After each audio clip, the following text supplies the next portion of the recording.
नमस्कार साथियों, यहाँ तुलसीदास गुरु का स्मरण और प्रशस्ति करते हुए अपने मन दर्पण की बात करते हैं और उसके बाद रघुबर के विमल यश की प्रसिद्धि की बात भी करते हैं। उधर रामचरितमानस में कुछ यूं होता है कि स्वयं की प्रशस्ति सुनने पर दशरथ भरी सभा में दर्पण अपने हाथ में ले लेते हैं। मुकुर यानी दर्पण को सामान्यतः एक व्यक्ति अपने एकांत के अपने अनौपचारिक पलों में देखता है, लेकिन रामचरितमानस में दशरथ उसे तब हाथ में लेते हैं जब सरेआम उनकी तारीफ हो रही होती। एक समय सब सहित समाजा, राजसभा रघुराज बिराजा, त्रिभुवंती निकाल जगमाही, भूरि भाग दशरथ समनाही, मंगल मूल राम सुत जासु, जो कछु कहिज थोर सब तासु। सो वहां भी आरंभ में, अयोध्या कांड के आरंभ में यह दर्पण प्रसंग आता है। दशरथ पूरे समाज के साथ राजसभा में विराजमान है और उनके सामने उनकी प्रशंसा की जा रही है। त्रिभुवन में, त्रिकाल में दशरथ जैसा भाग्यशाली कोई नहीं। ऐसे समय तुलसी बताते हैं कि दशरथ ने दर्पण हाथ में लिया। यह महत्वपूर्ण है कि प्रशंसा के वक्त आत्मावलोकन किया जा रहा हो। इसे रावण की तुलना में देखिए, वो भी सभा में बैठा हुआ है, बैठो सभा खबर ऐसे पाई, वहां भी उसकी प्रशंसा चल रही है। सोई राजन कहो बने सहाई, अस्तुत कर सुनाई सुनाई। तो वहां रावण आत्मावलोकन नहीं करता, कोई दूसरा आकर उसे उसकी वस्तुस्थिति बताता है, उसका भाई बताता है, उसका अपना सचिव बताता है और वह दोनों को अपमानित करके निकाल देता है। उसे अपनी सार्वजनिक प्रशंसा के वक्त किसी तरह का दखल नहीं चाहिए, किसी तरह का खलल नहीं चाहिए। किंतु दशरथ का व्यवहार और आदर्श अलग है। वे तो उसी क्षण दर्पण से पूछ लेते हैं कि बताओ असलियत क्या है। राय सुभाय मुकुर कर लीना, बदन बलो की मुकुट सम कीना, श्रवण समीप भये सित केसा, मनहु चरठपन अस उपदेशा।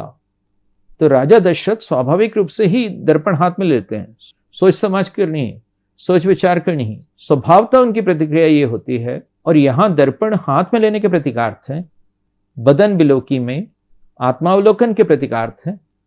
देखो स्वयं को, देखो मुकुट तिरछा हो गया, उसे बराबर करो, ठीक करो उसे। कनपटी के बाल सफेद हो गए हैं, सो प्रशस्ति के समय अपने जरठपन के उपदेश सुनते हैं, वो अपनी अवस्था के उपदेश, अपनी वय की चेतावनी, और वह सब दर्पण में उनके आत्मावलोकन के कारण होता है। रावण तो खुद की अवस्था के स्वयं प्रेरित उपदेश तो छोड़िए, मंदोदरी, विभीषण, माल्यवान और शुक के भी उपदेशों से भी अपना कोर्स करेक्शन नहीं करता। दशरथ अपने दर्पण के निर्देश पर ही कोर्स करेक्शन की ठान लेते हैं। सो दर्पण इंट्रोस्पेक्शन का प्रतीक है। और विलियम गॉडविन यदि ये कहते हैं कि the philosophy of the wisest man that ever existed is mainly derived from the act of introspection, तो दर्पण भीतर झांकने का प्रतीक है। प्रायः सफलता बहिर्मुखी होती है। राज्यसभा तो वैसे भी एक पब्लिक प्लेटफॉर्म है। उस सफलता के समय उस लोकमंच पर दशरथ का दर्पण देखना यह भी बताता है कि दशरथ अपने मूल्यों पर जीते हैं। अपनी उपस्थिति की वैलिडिटी वे तब जांचते हैं जब पूरी दुनिया उनकी तारीफ कर रही हो। उनका ये जो आत्मविवेक है, यही तुलसी के कवि प्रस्थान की भी पूर्व शर्त है। वे स्वयं को रिवैल्यूएट करते हैं उस समय जबकि सार्वत्रिक सराहना का माहौल है। लोकानुमोदन के समय, सामाजिक समर्थन के समय अपनी समीक्षा स्वयं करना, अपना असेसमेंट स्वयं करना और फिर लोकमंगल की ओर कदम बढ़ाना, यह दशरथ का काम था। वैसे ही तुलसी भी आत्मावलोकन करते हैं और आत्म संशोधन करते हैं और उसके बाद लोक संग्रह की और लोकहित की रचना यात्रा के पद पर आगे बढ़ते हैं। उन्हें कोई कवि बिहारी की तरह सलाह नहीं देता कि दर्पण देख लो, मुकुर होगे नए को में मुकुर बिलो को लाल, कि एक क्षण में बेहतर है कि तुम दर्पण देख लो।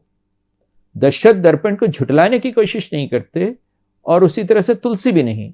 दोनों उसे देखकर अपना अपना कर्तव्य पद तय करते हैं। तुलसी अपने दर्पण को देखकर स्वच्छ कर रघुवर के विमल यश से अपना एक रचनात्मक रिश्ता जोड़ते हैं और फिर उनकी अद्भुत वाणी फूटती है। ज्यों मुख मुकुर मुकुर निज पाणी, गहि न जाई अस अद्भुत बानी। रघुवर यश भी ऐसा ही है, जैसे दर्पण में पड़ने वाली मुख की परछाई हो। आप प्रतिबिंब को देख सकते हो, मुख दर्पण में दिखता है और दर्पण अपने हाथ में भी है, फिर भी वह मुख का प्रतिबिंब पकड़ा नहीं जा सकता। उसी प्रकार राम का जो विमल यश है उसको गहना असंभव है।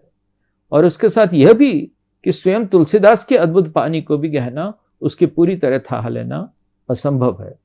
तो जहां प्रयत्न मन दर्पण को निर्मल करना और रघुवीर के विमल यश में पवित्रता का एक समानुपात है, वहीं परिणति यानी रघुवीर के यश और तुलसी के वर्णन में भी गहराई का एक समानुपात है। गहराई इसीलिए तो गहराई है कि उसे कहा नहीं जा सकता है।